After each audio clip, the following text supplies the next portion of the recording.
en el libro de Mateo, capítulo 5, versículo 9. Amén. Vamos a dar lectura a la palabra del Señor. En el nombre del Padre, Hijo y Espíritu Santo. Amén. Amén. Dice así: Bienaventurados los pacificadores, porque ellos serán llamados hijos de Dios. Hasta ahí la palabra del Señor. Amén. Tomen su asiento.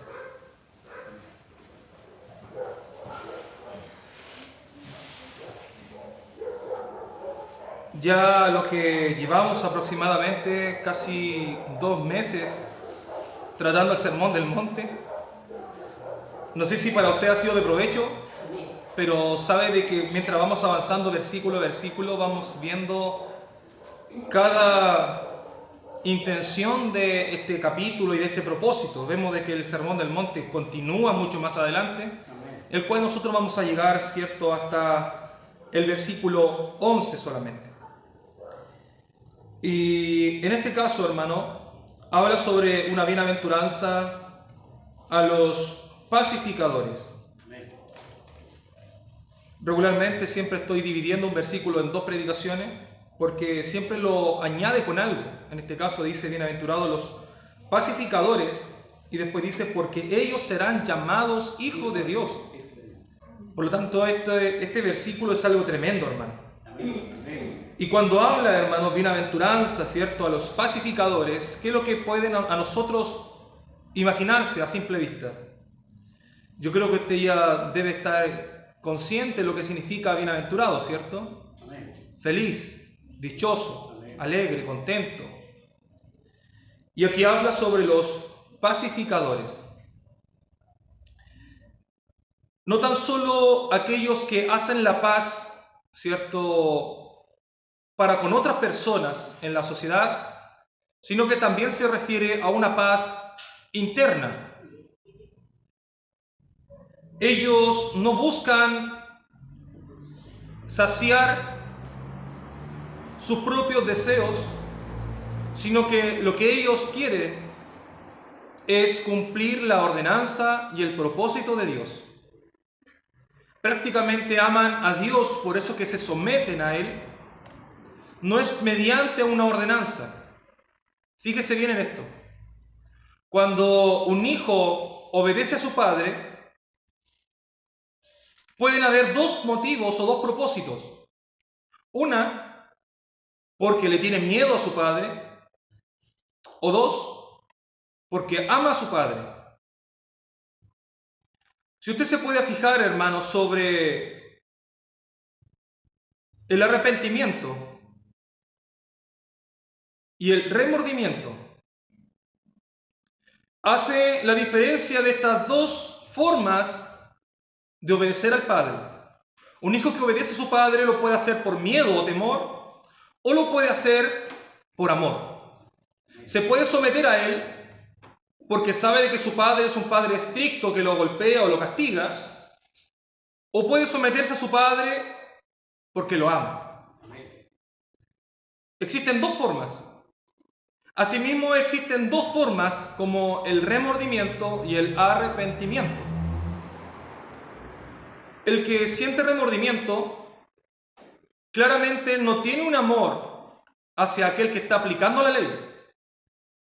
De hecho, transgrede la ley, hace el daño, comete pecado, pero lo que le importa es el castigo. No le importa si dañó a su padre o dañó a más gente, sino lo que le importa, lo que está dentro de su cabeza, es el castigo que tiene que enfrentar. Esa persona que sirve a Dios por miedo. Siente miedo de Dios porque Dios lo puede matar, porque Dios lo puede condenar. Y es muy distinto sentir miedo que temor. El temor a Dios dice que es el principio de la sabiduría. Pero el temor no es igual que miedo. Cuando la palabra del Señor habla sobre temor, se refiere a un respeto, de reconocer la autoridad, de respetar. En cambio, aquel que siente miedo es debido a la consecuencia que le va a provocar haber cometido su pecado.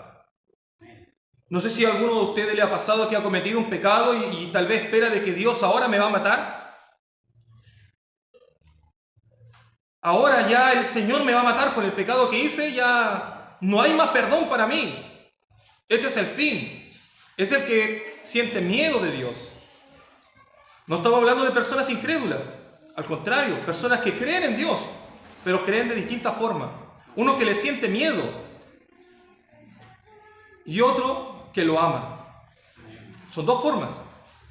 Por lo tanto, podemos ver nosotros, como lo habíamos anunciado también hace unos días atrás, el ejemplo de Caín, que Caín no le pesó haber matado a su hermano, sino que lo primero que dijo cuando recibió el castigo, dijo: grande es mi culpa. No le importó el daño que provocó, ni a sus padres, sino que sintió miedo del castigo que tuvo que enfrentar. Son dos situaciones completamente distintas. En cambio, el que siente amor hacia Dios se somete a Él voluntariamente, no por una obligación. Se somete a Él voluntariamente. Vemos de que los fariseos se sometían a Dios mediante la ley y la ordenanza. Era una obligación someterse a Dios. Pero allí no había un sentimiento de amor hacia Dios. Por eso de que cuando el Señor se le preguntó qué es lo que era más importante o qué se podía resumir en todo el Evangelio, sino que le dijo que ama a tu Dios con toda tu mente, con toda tu alma, con toda tu fuerza, con todo tu corazón. Ama a Dios de esa manera.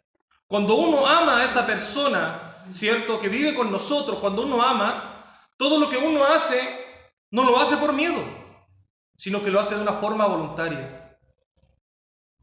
Vemos cuando llega el esposo cómo la mujer recibe a su esposo con un plato caliente de comida, con un cariño, una atención. Vemos cómo la esposa demuestra su cariño. Y esto, hermano, llevó a confundir lo que trae el machismo, llamando de que es una obligación de la mujer recibir de esa manera a su esposo. Pero fíjese bien de que la mujer no lo hace por obligación, sino que lo hace por amor. Lo hace por amor. No porque fuese una obligación, sino que lo hace por amor. Y cuando nosotros, hermanos, buscamos a Dios mediante el amor, porque nosotros amamos a Dios, cuando tú cometes pecado, debería dolerte en tu corazón porque ofendiste a aquel que te salvó, ofendiste a aquel que te ayuda todos los días, ofendiste a aquel que responde a tu oración, ofendiste y dañaste, entristeciste a aquel que busca cada día procurar tu bienestar. Cuando tú amas a alguien, te das cuenta de que lo que haces le duele y le afecta a la otra persona, por lo tanto nosotros hacemos un cambio de actitud para no dañar a la persona que amamos. Aquel que siente amor lo hace de una manera plenamente consciente. Aquel que no siente amor, sino que lo hace con una intención de autoridad y obligación, de allí vienen las rupturas matrimoniales inminentes. Porque no ha entendido de que el amor se construye no por obligación, sino por amor. Y podemos ver nosotros, hermanos, que cuando uno ama a Dios, procura agradar a Dios en todo. Sobre todo en esta bienaventuranza de los pacificadores. Primeramente, hermanos, para poder nosotros ser pacíficos y buscar la paz, tanto como interna y así también externa hacia los demás, debemos por obligación tener un corazón limpio. Ya explicamos lo que significa la palabra corazón. son nuestras emociones, intenciones y decisiones. No puede ser una persona pacificadora teniendo su corazón sucio con un rencor. El rencor ya no puede contribuir a la paz, sino que el rencor contribuye a la separación. Contribuye a que nosotros tengamos un rechazo hacia alguien. Y eso ya no es paz. No es ni buscar la paz, ni tampoco es practicar la paz hacia los demás. Por lo tanto, aquella persona que entiende sobre esto, de que debemos ser pacificadores, va a procurar tener un corazón limpio. Nuestras malas intenciones tienen que ser echadas fuera. Nuestros malos pensamientos echados fuera. Nuestras envidias. El Señor habla, hermanos, sobre la carne. Habla sobre los frutos de la carne. Y enseña de que los frutos de la carne son maledicencia. Pero sigue más abajo y habla sobre enemistades, pleitos, guerras, griteríos. Todas estas cosas, hermanos, son y nacen de nuestra carne. Para ser pacificadores tenemos que nosotros, hermanos, procurar de que estas cosas no estén arraigadas en nuestro corazón. Aquella persona que tiene una raíz de amargura ya no puede practicar la paz, porque esa raíz de amargura lo imposibilita. Tiene y debe tener un corazón limpio. Un corazón que no se duela de los daños que le hacen a sí mismo. Nosotros sabemos y tenemos por conciencia de que para que peleen dos personas, ¿cierto? Para que haya una pelea, tienen que haber dos personas. Y eso lo dice nuestro dicho, ¿cierto? Para pelear se necesitan dos. Y asimismo, hermanos, que nos lo dice de la misma manera la palabra del Señor, pero asimismo se refiere la palabra del Señor de que debemos nosotros procurar responder de forma blanda. La blanda respuesta aplaca la ira.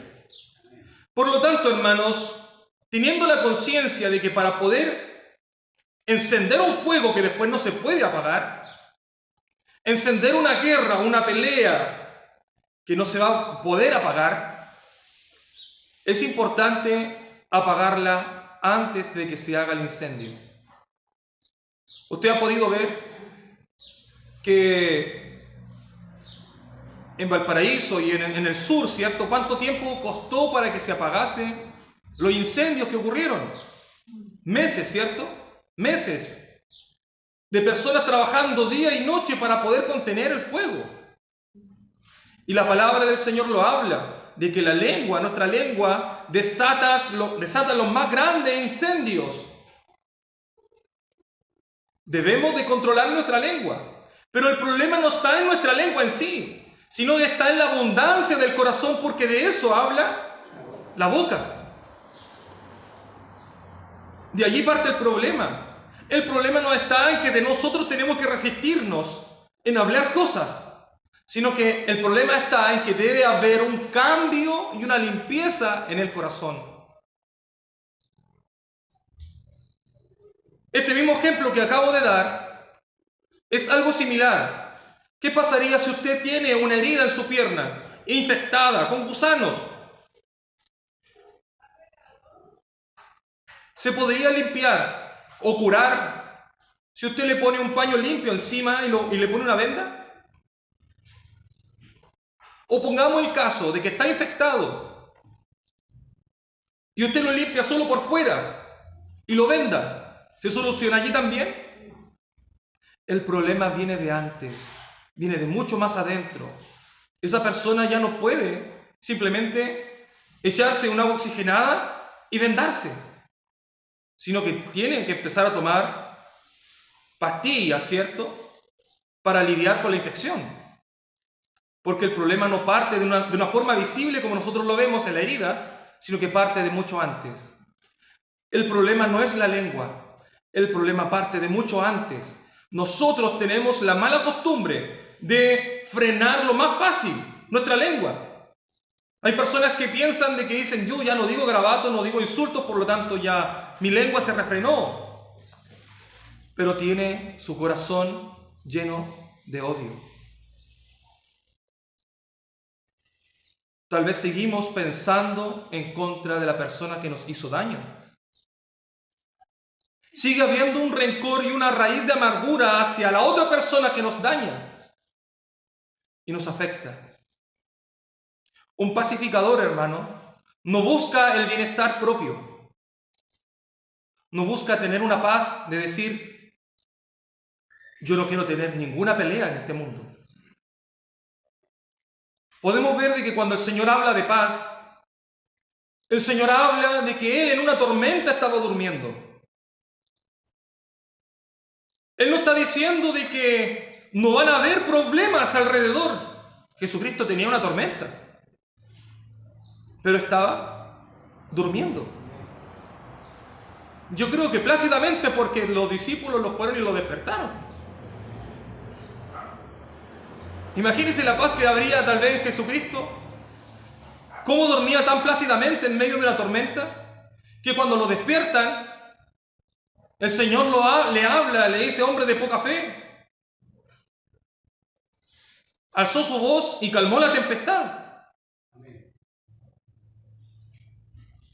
Porque nuestro Señor tenía paz, no de una forma ficticia o de una forma hipócrita. Su paz estaba en Él de una forma verdadera, porque su corazón estaba y es limpio. Limpio. Hay personas que tenían un corazón lleno de paz, incluso hasta el último momento de sus vidas cuando le estaban tirando piedras, como Esteban. Esteban podría haber tenido un rencor hacia las demás personas. Me dañaste mi vida. Le vas a provocar un mal a mis padres, van a sufrir mi muerte. Esteban, ¿qué fue lo que dijo? No reprochó así, ¿cierto? Dijo, Señor, no le tomes en cuenta este pecado. Cuando hay una persona limpia de corazón, busca la paz y la sigue. A pesar del daño que le hagan, esta persona es limpia de corazón. Si siente envidia en un momento, se va a apartar de allí. Va a orar al Señor para que saque ese poco de envidia. Para que saque ese dolor, esa amargura que le provocaron un día. Imagínense lo que estamos hablando.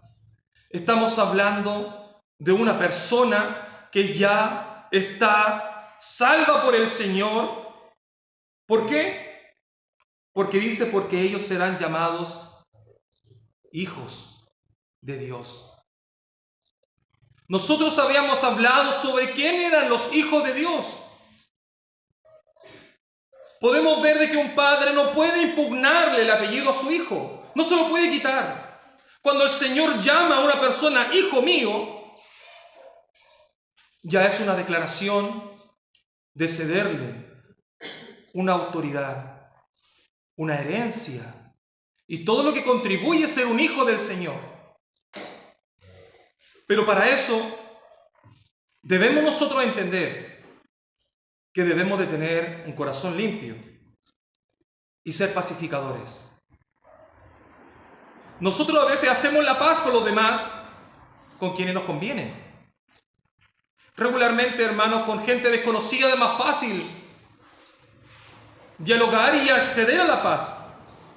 Pero cuando son personas conocidas, es el problema. Porque regularmente las personas que son conocidas de nosotros son las que nos hacen más daño. ¿Por qué? Porque nosotros pusimos en ellos nuestra confianza y ellos nos traicionaron. Porque ellos nos hacen daño. porque nosotros le amamos, le queremos, lo estimamos. Por eso de que suele haber mayor grado de rencor cuando es una persona conocida y que ya ha tenido un vínculo con nosotros. Y aquí la palabra del Señor habla sobre la paz y pacificadores, no habla condiciones. No dice solo pacificadores con algunos. Inclusive, como ya anunciamos y decía la palabra del Señor, buscad la paz con todos. Con todos. Pero para eso debe haber un corazón limpio. Hermano, y con respeto lo digo y con mucho temor, no con el sentido de culparte o de ofenderte. Si en tu corazón aún hay un remordimiento, si en tu corazón aún hay un sentido de ofensa del que te hizo en la otra persona, si en tu corazón aún hay un grado de amargura, si en tu corazón aún hay un pequeño grado de rencor, hermano, con temor lo digo, tu corazón no está limpio. Tu corazón no está limpio. Tu corazón se ha ido ensuciando mediante las cosas que has estado enfrentando en esta vida. Tu corazón no está limpio. Tu corazón está sucio. Cada uno de nosotros tiene que estudiar su propia vida y analizarla. Lo bueno, hermano, es que tenemos un Dios misericordioso en el cual podemos acudir a Él y pedirle: Señor, limpia nuestro corazón. Señor, limpia mi pensamiento. Señor, saca mi rencor. Señor, saca mi orgullo. Señor, saca mi soberbia, que no quiere permitirme perdonar a los demás. Hay algunos que siguen insistiendo, pero que Él me hizo daño a mí, yo no le hice nada. Pero lo que sintió tu corazón y lo que nació dentro de ti fue rencor, fue dolor. Teniendo rencor y teniendo un dolor guardado, tu corazón ya no está limpio. Eso es pecado ante los ojos del Señor. Y esto, hermano, es difícil. Nuestra carne es sensible, nuestra carne se duele, nuestra carne es corrupta. No nos damos cuenta cuando de repente nace la envidia. Cuando de repente nuestro corazón se engrosa y cambia el sentido. Al principio trabajábamos para ser feliz, pero de repente empezamos a ver hacia el lado que la otra persona tiene más educación que nosotros y ya nos empezamos a preocupar. Y no tan solo por educación, después empezamos a ver de que tiene una mejor casa que nosotros. Después vemos de que se compró un auto, yo también me quiero comprar un auto, también me lo quiero renovar. Después la intención de la vida, hermano, cambia. Al principio trabajábamos para sustentar a nuestra familia. Después ya trabajamos para ostentar cosas hacia las demás personas. Antes trabajábamos para sobrevivir. Hoy en día ya es para darnos lujos. Y nos olvidamos del que sufre, del que tiene necesidades. Nos olvidamos. Trabajamos solo para nosotros. A veces nuestro armario ya está lleno de ropa, ya no cabe más. A veces hay tanta abundancia dentro de nuestra mesa, pero aún así seguimos trabajando y el doble. ¿Para qué? ¿Para aparentar? ¿Para aparentar tener un estatus mayor que las demás personas? La intención del corazón cambia, hermano. Cambia. Y así muchas cosas, hermano, nuestro corazón es engañoso. A veces, como los fariseos, aparentamos, ¿cierto? Hola, hermano, ¿cómo está? Hola, Dios te bendiga. Oye, me tengo tanto enojo a este hermano. Igual lo saludé, por si acaso no. Mira, salimos hablando por detrás después a veces. Damos la mano con qué sonrisa. y cuando llega la hora de 11 a nuestra mesa, descueramos al hermano, pero hasta por si acaso. Pero ¿qué es lo que hay en nuestro corazón? ¿Luchamos nosotros para que nuestro corazón no se contamine? La palabra del Señor, y como también lo habíamos hablado, dice que debemos de guardar nuestro corazón. Todas estas bienaventuranzas, hermanos, están tan unidas, están tan amarradas unas con otras, son un eslabón de una cadena. Una con otra están unidas. Tenemos que ser limpios de corazón, tenemos que ser humildes, tenemos que reconocer nuestra pobreza espiritual, tenemos que reconocer nuestra carne débil. Tenemos que limpiar nuestro corazón. ¿Y todo esto para qué? Para ser pacificadores y buscar la paz. Hermanos, y tenemos que estar tan conscientes de nuestra carne, de que a veces nuestra carne reacciona por impulso. Y cuando reacciona por impulso, nosotros decimos, perdóname, de verdad perdóname, no quise decir esto. Y ese es otro problema, porque no te estás haciendo cargo de lo que dijiste, porque dice la palabra del Señor que de la abundancia del corazón habla la boca. Eso quiere decir de que lo que acabamos de decir ya lo habíamos pensado en un momento anterior. Por lo tanto, esa frase, perdóname, no lo quise decir, no vale, hermano, porque tu corazón ya había estado sucio de antes. El problema es que somos tan ciegos y no nos damos cuenta cuando un poquito de levadura empieza en nosotros a contaminar todo. Por eso que es importante, hermano, buscar el discernimiento, de entender de que cuando sentiste un pequeño grado de enojo, debes de luchar contra eso ahora ya. Como hablaba sobre los bomberos, ¿cuánto tiempo le costó apagar ese incendio? La palabra del Señor dice que debemos de apagar esa llama antes de que ya sea imposible de apagar. Para un bombero, apagar un fósforo encendido no necesita una manguera ni un chorro de agua.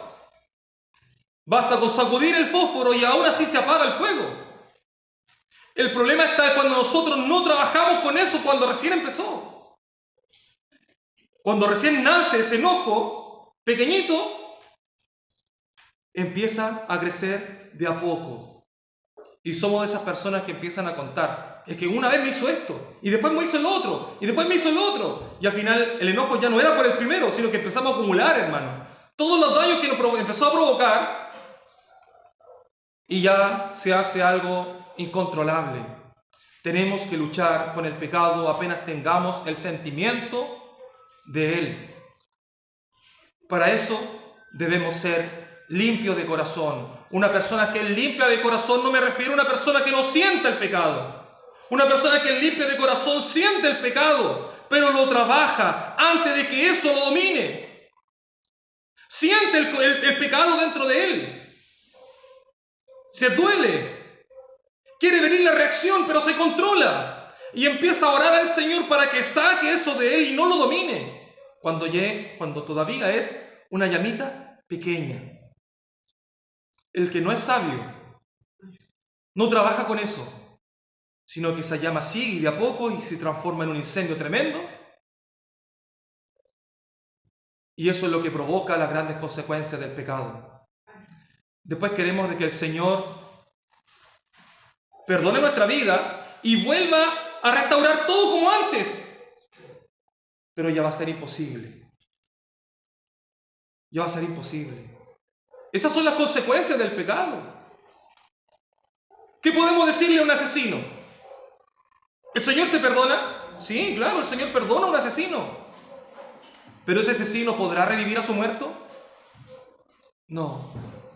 Las consecuencias del pecado quedan, hermano. Quedan. El Señor, muy amoroso puede ser, pero el Señor no trabaja con las consecuencias del pecado. No, estamos equivocados. Estamos pidiendo a Dios para que trabaje conforme a nuestros deleites. Pedimos y pedimos mal. para gastar en nuestros deleites. El Señor nos involucra en las consecuencias del pecado. Por eso debemos ser cuidadosos, tener un corazón limpio, antes que se desate un incendio incontrolable y deje graves consecuencias. La memoria de un ser humano, dice un científico, que no se borra. No se borra nada de lo que puede haber allí. Y un psicólogo dice, ten cuidado de lo que llenas tu corazón, cuidado de lo que tu mente puede llegar a provocar. Un pastor tomó esta misma referencia y dijo, sí, personas que habían sido adictas, no tan solo a drogas, sino a cosas que sus ojos veían y no correspondían, formó una adicción. Lo cual una vez el Señor lo perdonó y cortó esa cadena, pero aún así su mente recordaba lo que una vez había visto. Tal vez tú en este momento te olvidaste tal vez de un accidente que viviste o tal vez de una pérdida que sufriste, pero cuando se vuelve a nombrar eso lo que ocurrió, tu corazón vuelve a veces hasta a llorar. Cuando te hacen daño y tu corazón vuelve a recordar lo que te hicieron tal vez hace 50 años atrás, aunque ha pasado tanto tiempo, pero cuando empiezas a redundar en eso que te hicieron, hermano, van a brotar lágrimas de llanto. Vas a volver a sentir el mismo dolor que sentiste cuando te traicionaron. Por eso la palabra del Señor dice, pensad en todo lo amable, en todo lo afable, en esto pensad. No dedicar nuestra mente al recuerdo que te provocó dolor, porque estás involucrando a que tu corazón se ensucie nuevamente. Pero es el recuerdo en el cual después tenemos que lidiar. El rey David muy bien lo supo. Al principio, ¿qué salmos no dedicó al Señor? Salmos tremendos. Pero cuando cometió su pecado y procuró la muerte de aquel hombre, usted lea el Salmo 53, es desgarrador, hermano. Señor, crea en mí un corazón limpio. Señor, usted lo va a poder leer, se va a dar cuenta cómo se sentía el rey David después de haber provocado tanto daño, cómo destruyó una familia. Y eso le pesó gravemente al rey David. Y yo creo que muchas veces, cuando nosotros nos recordamos del daño que provocamos a otras personas, yo creo que también le duele amargamente. Pero, ¿sabe quién se encarga de eso? ¿De traerte eso al recuerdo? Satanás. Satanás te recuerda de lo que un día hiciste. Satanás te trae el recuerdo nuevamente. Y es tu carne. ¿Para qué? Para que se vuelva a contaminar otra vez. En cambio, la palabra del Señor dice, no piensen más en eso. Dice, desde hoy en adelante son todas las cosas hechas nuevas. Un corazón renovado, un corazón limpio, un corazón transformado, un corazón perdonado. Satanás te lleva al pasado y el Señor te dice, desde hoy en adelante, vete y no peques más. Fíjese bien, nuestra carne se duele del pasado, pero el Señor te dice, cuida tu corazón. El Señor te perdona, el Señor te llama al arrepentimiento. Y el Señor, hermano, no te trae reproches, ¿sabías tú? ¿Usted ha leído en alguna parte de la Escritura de que el Señor le reprochó a Pedro por haberlo negado 3 veces? No, hermano. Cuando el Señor te llama, Él te llama sin reproche, hermano. Y dice, aunque tus pecados fueren como la grana, como la nieve van a ser emblanquecidos, hermano. Está diciendo de que muy sucio puedes venir, pero no importa qué calidad o qué peso de pecado puedas tener. No hace diferencia, puedes venir con tu corazón hecho pedazos y el Señor te dice, ven como estás, Si tus pecados fueren sucios como la grana, van a ser de un color blanco.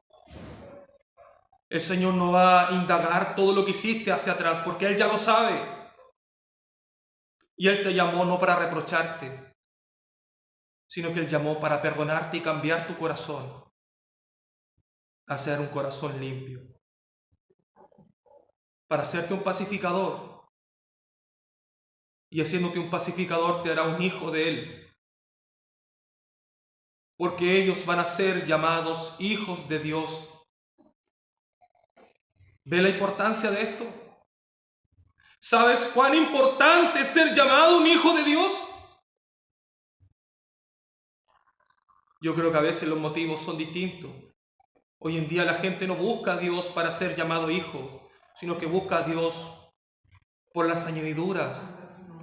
Señor, es que yo quiero que solucione mi problema acá. Señor, es que yo quiero que tú soluciones mi problema en este otro lado. Pero ¿quién busca a Dios para ser llamado hijo? Para que su nombre esté inscrito en el libro de la vida, para que su nombre sea un nombre de salvación. Buscamos a Dios no por amor, buscamos a Dios por conveniencia. Cuando tú buscas a Dios por conveniencia, te sometes a Él por conveniencia, no por amor. No por amor.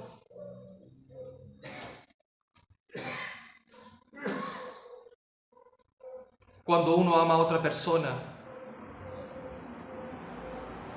y le piden perdón, ¿usted le sigue reprochando las cosas anteriores? Eso va a demostrar si su corazón está limpio o no lo está. Independiente de que lo que te hayan hecho, sea que tú tengas la razón o no la tengas, pero el sentimiento que hay dentro de ti va a demostrar si en ti hay un corazón limpio. Toda aquella persona que tiene su corazón limpio busca la paz. No va a faltar el que se sienta ofendido y mediante las ofensas vienen las guerras, hermano. No hay paz. Hay guerras, hay desilusiones, hay divisiones. Y todo eso lo lleva tu sentimiento. Hay cosas que a veces nosotros, sobre todo pasa por mensaje de texto, uno lo dice a veces, lo escribe, y a veces son más confundidos. Se malentiende el tono. ¿Y qué es lo que hace nuestro corazón? Se enoja, se duele. Cuando llega el momento de encontrarse, yo no te lo dije con esa intención, pero el corazón reacciona muy rápido, hermano. El corazón reacciona muy rápido. ¿Y quién busca la paz?